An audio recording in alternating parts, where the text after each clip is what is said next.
This video is all about updating the firmware on your new LEGO Education Science or Computer Science and AI hardware. I'm Preston at Sprattronics Learning Lab, and you've gotten your new LEGO Science or LEGO Computer Science and AI kit. You've already registered for your teacher account so that you can access the lessons. You received your kit and unboxed it so you can find the pieces you need when you build. We're ready to update all of our hardware. Firmware is the software inside your hardware. Updating it helps your device stay secure and perform at its best. Here's what you need. You need to have your motors, your controllers, or your sensors from your kit. Make sure everything is fully charged and switched off. You are also going to need a computer with internet access. To start the update, let's go to code.legoeducation.com. Then we click New Project. Here's how we're going to do this. We're going to choose one hardware element at a time to update. We're going to click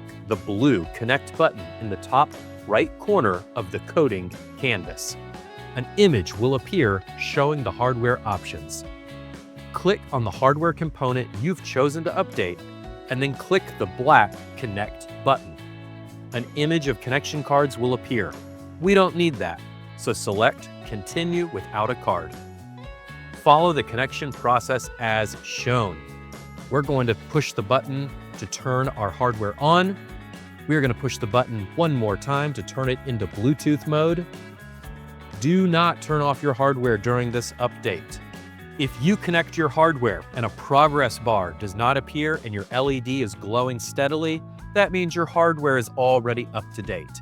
This is a process you should only have to do once when you first set up your kit, and then once every couple of months, anytime LEGO releases an update for the firmware.